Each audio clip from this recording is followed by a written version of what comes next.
Goeiemiddag, Johan Spies hier en ons gaan voort in ons reeks oor wie het die waarheid van God verdraai en ons is nog steeds besig met selbiologie.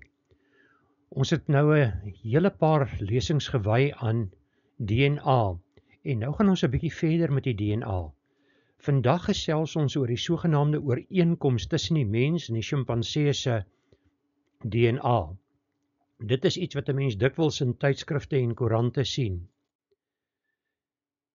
Net vinnig weer terug na wat ons geleer het oor DNA. Ons het gesien dat DNA bestaan uit 'n dubbel helix, hierso wat so om mekaar gedraai is. Hier kan ons van naderby sien hoe dit lyk. En hierso sien ons dan die chemiese samestelling van hoe die DNA presies lyk.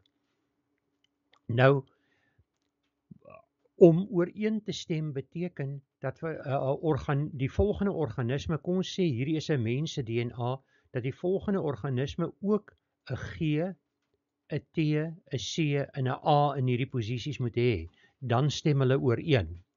Maar nou is die vraag, is dit werklik so? So kom ons kyk 'n bietjie hoe werk hierdie hele stelsel. Eerstens word die stelling gemaak dat 98% van die mens en die sjimpansee se DNA ooreenstem. Toe het hulle in 'n tydskrif hierdie spotprentjie gemaak wat wys halfpad mens en halfpad sjimpansee. En 'n mens lees hierdie syfer, jy loop hom dikwels raak in die algemene literatuur.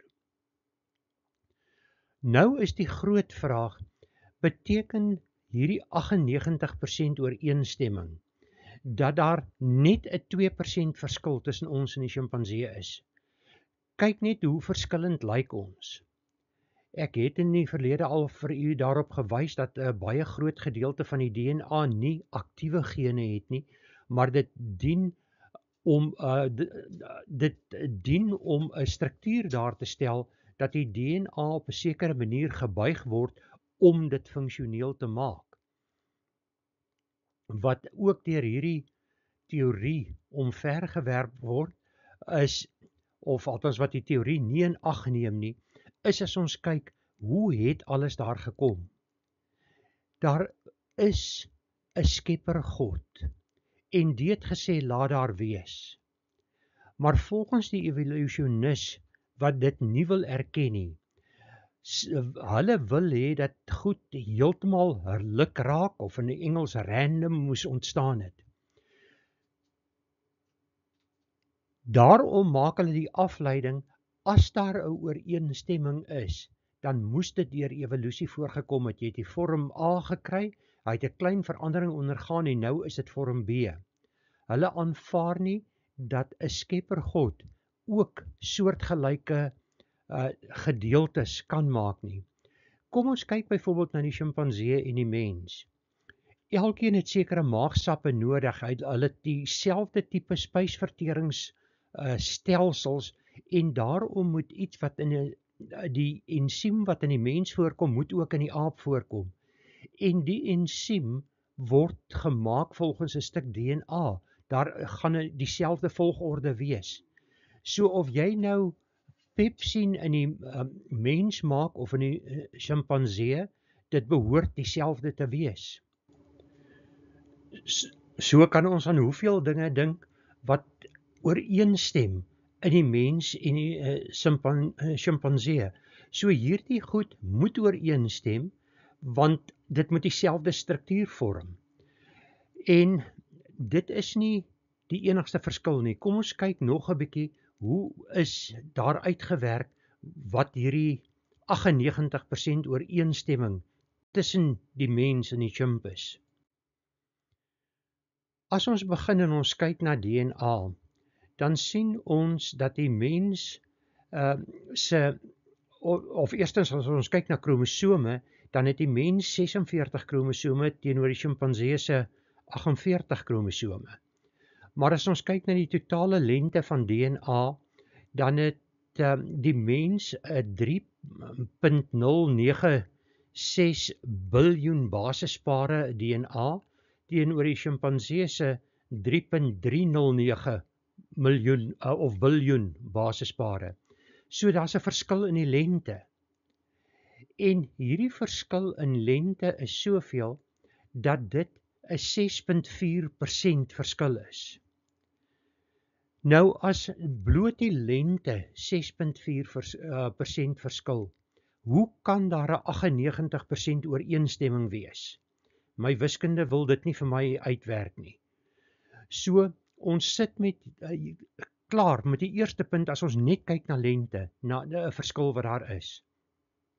So, die 98% teorie is nie reg nie. Nou, hoe het hulle dan by 98% uitgekom? As ons verder gaan, dan sien ons, daar word presentasies bereken, hierdie een het dat selfs 99% met die sjimpansee, die oomblik as ons by die hond kom, is dit 86%, en so neem die presentasie af in hierdie hele proses. Bees sit 86%, dieselfde as die hond, verskille van die, of ooreenstemming met die mens. Maar beteken dit dat evolusie reg is? Beteken dit dat die organisme aan die linkerkant eerste gevorm is en daarna die organismes na regs evolusionêr ontwikkel het tot 'n mens by die mens uitgekom het? Nee, hoe verder ons gaan, hoe meer is daar dieselfde tipe dinge wat voorkom, wat maak dat 'n mens sogenaamde ooreenkomste sien wat daar nie is nie. Om te bereken wat die ooreenstemming is, word daar gekyk na, daar word rekenaarprogramme gebruik om die DNA in lyn te stel. Hier sien ons byvoorbeeld hoe DNA in lyn gestel word deur 'n program. U sal sien dat in die meeste gevalle is daar 'n redelike ooreenstemming, maar nou kry jy gevalle wat nie lekker saamwerk nie. Kom ons kyk byvoorbeeld hier aan die onderkant, as ons kom by die volstruis, dan sien ons hierso 'n hele paar C's wat hier voorkom. By die emu is daar minder C's en dan kom daar 'n T voor. En dan by die kalkoen is dit ook weer 'n geringe verandering wat voorkom. Maar nou is die groot vraag, stem hierdie A werklik met die ander A's bokant hom saam? Of moet hierdie A dalk saam met daardie A's wees? Dit weet 'n mens nie. Dit kan jy nie vooraf bepaal nie. Hier kom 'n ekstra T voor, wat maak dat hierdie leesraam skuif. So hier sien ons 'n hele klompie verskille wat tussen die volstruis voorkom en dan die klomp soogdiere wat voor dit op hierdie lys voorkom. So dis 'n rekenaar wat kyk na ooreenstemming in DNA. En ek het in 'n vorige gedeelte al gepraat oor dinge wat voorkom en ek het genoem van duplikasies of delesies. Hierso kan dit wees dat daar 3 nukleotides weggeraak het wat in die voëls voorkom, dat die soogdiere 3 nukleotides verloor het, dis die 3 spasies wat daar aangedui word, of het die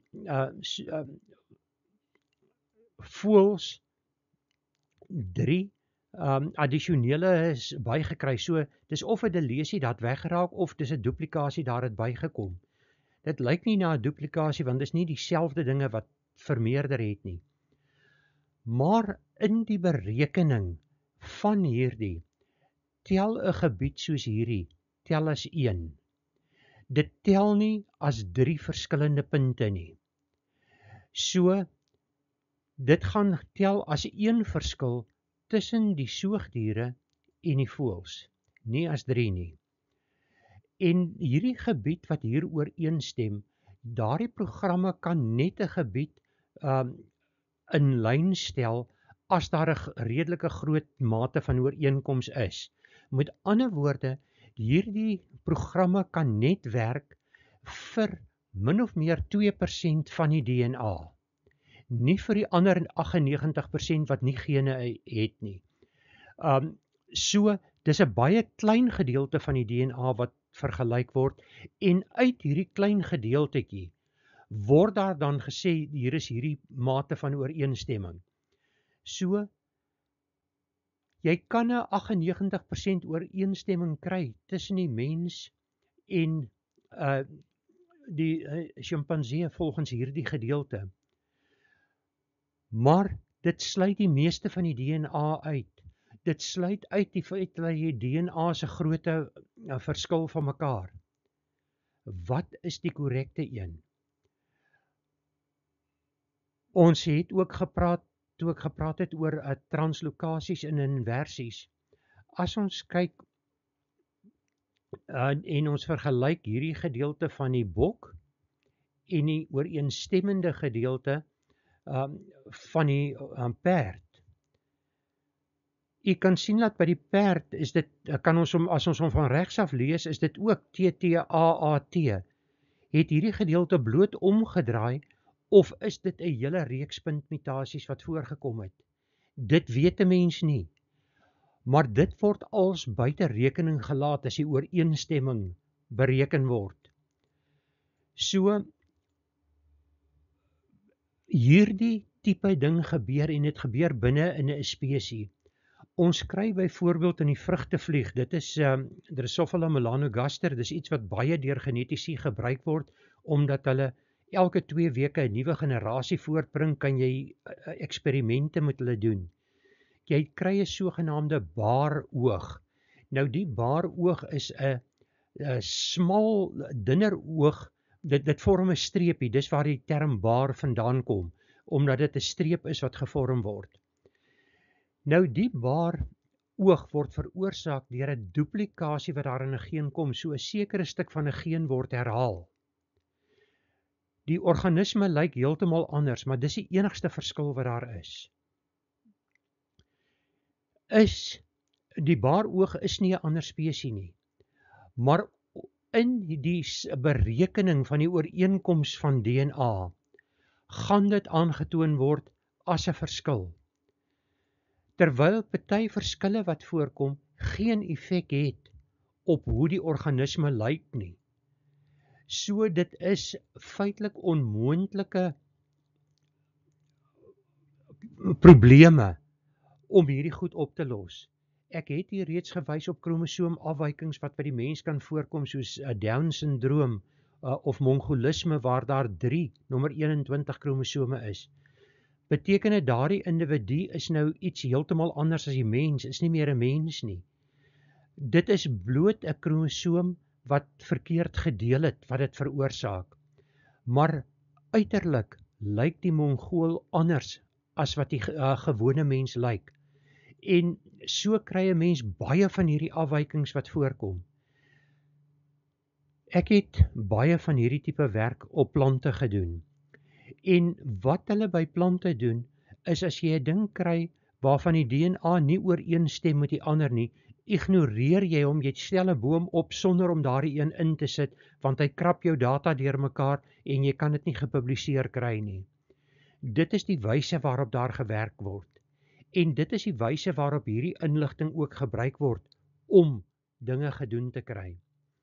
So ons lees in koerante die hoofopskrifte wat daar staan van 'n 98% ooreenstemming tussen die mens en die sjimpansee. Maar ons sien dat dit reeds 'n 6.4 verskil is in bloot die lengte. En dan is dit net selekteerde gebiede wat met mekaar vergelyk word. So daardie 98% ooreenstemming is eintlik 'n breekdeel van 'n presentasie wat werklik ooreenstem. En dan sit ons nog, soos ek genoem het, met dinge wat dieselfde funksie het. Jy het byvoorbeeld amylase wat jou speekselkliere afskei, wat stysel in jou mond begin verteer. Daarom as jy brood lank kou, dan begin hy soeterig smaak in jou mond. Dieselfde ensiem kom by ander organismes ook voor. Nou, amylase word vervaardig volgens dit wat op die DNA staan. So amylase in die organismes behoort naaste by dieselfde te wees. En dit vind ons ook. Jy vind kleiner verskille binne 'n geen tussen verskillende organismes, maar net so kry jy binne in die mens ook verskille tussen gene. En die vraag is nou, wanneer is daardie verskille betekenisvol? Wat ek by plante gesien het, is dat jy soms 'n groter verskil binne een spesies kry, as tussen daardie spesies en 'n volgende spesies. Hoe verklaar jy dit? Mitokondrale DNA is iets wat baie gebruik word, veral in mensgenetika. Maar die oomblik as jy mitokondrale DNA gebruik by iets soos die mielie en byvoorbeeld die tamatie, dan kry jy meer verskille binne in die mielie of binne in die tamatie, as wat jy verskille kry tussen hierdie twee groepe wat glad nie sogenaamd verwant is aan mekaar nie. Wat is die werklike ding? Daar is net een werklike verklaring vir wat aan die gang is. En dit is, jy het een skepper God, en die het gesê, laat daar wees. En daardie skepper God, omdat hy als gemaak het, het ook die reg om soortgelyke strukture in verskillende organismes te maak. Maar die mens kom en die mens gee voor dat hy wys is. Die mens probeer aantoon dat hy hierdie verskille wat ons in die natuur kry kan verklaar en die ooreenkomste, terwyl hy in sy dwaasheid ontken dat daar 'n skepper God is wat alles gemaak het. Hierdie dinge moet 'n mens behoorlik bestudeer. En ek wil hier ook verwys na die nuusberig wat ek gister gedoen het oor die Dire-wolf wat die mens nou sogenaamd gemaak het, want dit raak aan hierdie bespreking. Gaan luister gerus daarna ook. En dan sal u sien dat hierdie dinge is so kompleks, dat die mens in sy wysheid, sy dwaasheid toon, en dat hy dinge voorsien wat nie daar was nie. Wat is die waarheid? Die Bybel leer ons dat ons tans deur 'n spieël in 'n raaisel kyk. Eendag gaan ons van aangesig tot aangesig weet. En dan gaan ons verstaan waaroor alles gaan. Waarom jaag ons nou spooke na en bekyk hierdie goed? Want dit trek ons aandag van God af. En ons aandag moet op God toegespits wees. Dis waarop ons moet fokus, veral in hierdie tyd waarin ons leef. So om saam te vat, die 98% wat deur die media beskryf word, is nie werklik 98% nie, want daar's net 'n geselekteerde gedeelte DNA gebruik, en in die kan daar so verskil wees. Maar in die proses om ooreenkomste te bereken, is daar soms groot verskille wat heeltemal geïgnoreer word, soos 'n hele stuk DNA wat weg is uit een, of wat bygevoeg is in 'n ander een, dele wat omgekeer is, word as een verskil getel, wat als meebring dat jou persentasie verskil minder word. Daarom lyk die ooreenkoms meer. Luister na God, luister na die woord van God, aanvaar die woord van God, want dit is waar volgens jy moet lewe. Hemelvader, dankie dat ons na hierdie gedeelte uit die wetenskap kon kyk.